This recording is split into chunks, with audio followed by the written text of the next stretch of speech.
In this video, what we are going to discuss is how to store matrix data and what are matrix data. First of all, what are matrix data, right? So in Splunk, you might get two different data: events data and matrix data. Events data are nothing but like a log file or any data that has a timestamp and some little bit of information, right? So in what is matrix data then? So matrix data has a certain format. As it is a metric, right? It need a measurements things. So it has a timestamp. Obviously, Splunk need a timestamp along with that metric name. It can be CPU dot usage, memory dot used, like that. There should be a specific metric, okay, the metric name, and then it needs a value. Okay, if it is a CPU dot usage, what is the value? 80, 90, 30, like. And then dimension, whether it is 80 is a percentage or 80 is like or milliseconds, the dimension. So the metric data will have all these four information in a structured format. So metric data is always in a structured format, like key value format, you can say. Okay, or it can be in any format. At least it has to be having this key value of pairs. Okay, so it will have this one. If you have all these four in your data, then you need to create a matrix index so that it can optimize the search for you. Okay, if you don't need to put it in events data, then how do you create a matrix index? It's the same way. Like, let me create a new index. For that, let me go to the indexer UI. When we are creating, we just need to select which index we are creating. That's it. So apart from that, everything looks same.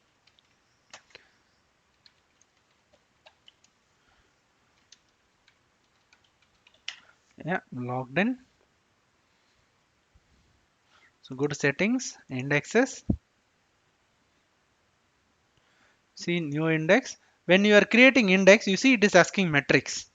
So by default it will be events. So let's say I'm creating what index we were doing it. Okay, anyways, index name we just gave some day 34 idx. IDX I'm creating and I'm going to mark it as a matrix. You see, when I'm changing, you see there is a one change happening. The timestamp resolution it is going like data integrity check is getting vanished. When I'm going matrix idea, matrix index, timestamp resolution it is coming. Like whether your data is going to be in a seconds, up to seconds, or up to milliseconds. So this is something you can switch it, but by default, like mostly it will be in the seconds. If you are measuring something in the milliseconds, you can second. Remaining things you can see everything will be same. And if I go to events, then you can also check the storage tsidx file, because for metrics data there won't be tsidx file, there will be only metric data. Okay, so that's the reason we don't have tsidx file retention also. So basically, like you just create it, it will get created it. But yeah, there is something like the data whatever we give, the retention policy is not correct because what we already have. So in this search and reporting, that is conflicting. Don't worry about this. When you are creating the matrix data, the matrix index, you have to index only the matrix data. If you are not indexing the matrix data, like which is having this format, it won't work. So the data won't get indexed properly. So yeah, if you want to know more about it, let us know. We can prepare a new video as well. But for now, just be aware that matrix data is something which has these four properties, and the date index can be created the same way what how you create event index, and then you can start storing it. Then, like most of the times, like when you are getting data through http1 collector, like any resource monitoring you are doing, right, that time you will have this matrix events, performance related things, right?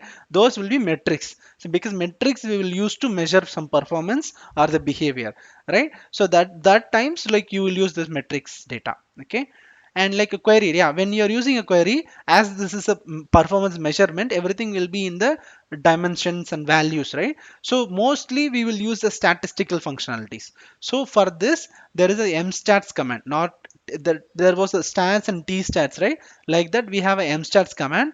You can take average or counts, max, min, everything you can use it like this. So remaining things, it looks similar to the tstats command, tstats and the mstats. So the logic functions and all same, only the command is mstats.